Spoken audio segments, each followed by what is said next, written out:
नमस्कार दोस्तों, मैं आपका दोस्त अविनाश किस्साए जिंदगी का एक नया किस्सा लेकर फिर आपके पास आया।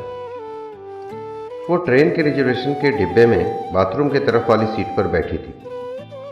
उसके चेहरे से पता चल रहा था कि थोड़ी सी घबराहट है उसके दिल में कि कहीं टीटी ने आकर पकड़ लिया तो।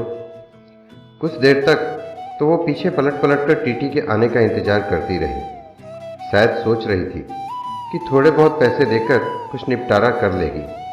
देखकर यही लग रहा था कि जनरल डिब्बे में चढ़ नहीं पाई, इसलिए इसमें आकर बैठ गई। शायद ज़्यादा लंबा सफ़र भी नहीं करना होगा। सामान के नाम पर उसकी गोद में रखा एक छोटा सा बैग दिख रहा था। मैं बहुत देर तक कोशिश करता रहा पीछे से उसे देखने की कि शायद चेहरा सही से दिख पाए, लेकिन हर बार असफल ही रहा। फिर थोड़ी देर बाद वो भी खिड़की पर हाथ टिकाकर सो गई और मैं भी वापस से अपनी किताब पढ़ने में लग गया। लगभग 1 घंटे बाद टीटी आया और उसे हिलाकर उठाया। कहाँ जाना है बेटा? अंकल, दिल्ली तक जाना है। टिकट है? नहीं अंकल, जनरल का है, लेकिन वहाँ चढ़ नहीं पाई, इसलिए इसमें बैठ गए। अच्छा, 300 रुपये का पेनल्टी बनेगा। ओह अंकल, मेरे पास तो लेकिन 100 रुपये ही हैं। ये तो गलत बात है बेटा, पेनल्टी तो भरनी पड़ेगी। सॉरी अंकल, मैं अगले स्टेशन पर जनरल में चली जाऊंगी। मेरे पास सच में पैसे नहीं हैं। कुछ परेशानी आ गई, इसलिए जल्दबाजी में घर से निकल आई और ज़्यादा पैसे रखना भूल गई। बोलते बोलते वो लड़की रोने लगी। टीटी उसे माफ़ किया और 100 रुपये में उसे दिल्ली तक उस डिब्बे में बैठने की परमिशन दे दी। टीटी के जाते ही उसने अपने आंसू पोंछे और इधर उधर देखा कि कहीं कोई उसकी ओर देख के हंस तो नहीं रहा था। थोड़ी देर बाद उसने किसी को फ़ोन लगाया और कहा कि उसके पास बिल्कुल भी पैसे नहीं बचे हैं। दिल्ली स्टेशन पर कोई जुगाड़ करा के उसके लिए पैसे भिजवा दे, वरना वो समय पर गांव नहीं पहुंच पाएगी। मेरे मन में उथल पुथल हो रही थी। न जाने क्यों उसकी मासूमियत देखकर उसकी तरफ खिंचाव सा महसूस कर रहा था। दिल कर रहा था कि उसे पैसे दे दूं और कहूं कि तुम परेशान मत हो और रो मत, लेकिन एक अजनबी के लिए इस तरह की बात सोचना थोड़ा अजीब था। उसकी शक्ल से लग रहा था कि उसने कुछ खाया पिया नहीं है, शायद सुबह से, और अब तो उसके पास पैसे भी नहीं थे। बहुत देर तक उसे इस परेशानी में देखने के बाद मैं कुछ उपाय निकालने लगा जिससे मैं उसकी मदद कर सकूं और फ्लर्ट भी न करवाऊं। फिर मैंने एक पेपर पर नोट लिखा।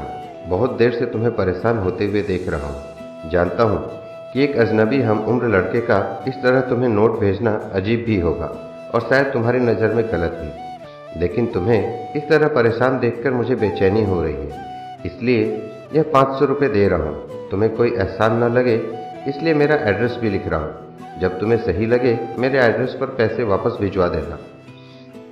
वैसे मैं नहीं चाहूँगा कि तुम वापस करो, अजनबी हमसफ़र। एक चाय वाले के हाथों उसे वो नोट देने को कहा और चाय वाले को मना किया कि उसे न बताए कि वो नोट मैंने भेजा है।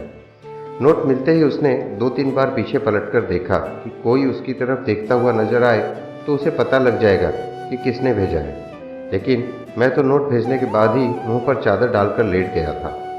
थोड़ी देर बाद चादर का कोना हटाकर देखा तो उसके चेहरे पर मुस्कुराहट महसूस की। लगा जैसे कई सालों से इस एक मुस्कुराहट का इंतजार था। उसकी आंखों की चमक ने मेरा दिल उसके हाथों में जाकर थमा दिया। फिर चादर का कोना हटा हटा कर हर थोड़ी देर में मैं उसे देखकर जैसे सांस ले रहा था। पता नहीं चला कब आंख लग गई। जब आंख खुली तो वो वहाँ नहीं थी। ट्रेन दिल्ली स्टेशन पर ही रुकी थी और उस सीट पर एक छोटा सा नोट रखा था। मैं झटपट मेरी सीट से उतरकर उसे उठा लिया और उस पर लिखा था, थैंक यू मेरे अजनबी हमसफ़र। आपका यह एहसान मैं ज़िंदगी भर नहीं भूलूंगी। मेरी माँ आज मुझे छोड़कर चली गई है। घर में मेरे अलावा और कोई नहीं है, इसलिए आनंद फानन में घर जा रही हूँ। आज आपके इन पैसों से मैं अपनी माँ को शमशान जाने से पहले एक बार देख पाऊँगी। उनकी बीमारी की वजह से उनकी मौत के बाद उन्हें ज़्यादा देर घर में नहीं रखा जा सकता। आज से मैं आपकी कर्जदार हूँ। जल्द ही आपके पैसे लौटा दूंगी। उस दिन से उसकी वो आंखें और वो मुस्कुराहट जैसे मेरे जीने की वजह थी। हर रोज पोस्टमैन से पूछता था, शायद किसी दिन उसका कोई खत आ जाए। आज 1 साल बाद एक खत मिला। आपका कर्ज अदा करना चाहती हूँ, लेकिन खत के जरिए नहीं, आपसे मिलकर। नीचे मिलने की जगह पता लिखा था और आखिर में लिखा था, तुम्हारी अजनबी हमसफर। किसी को रोते देखकर हंसो मत, क्योंकि पता नहीं वो इंसान किस दुख में है।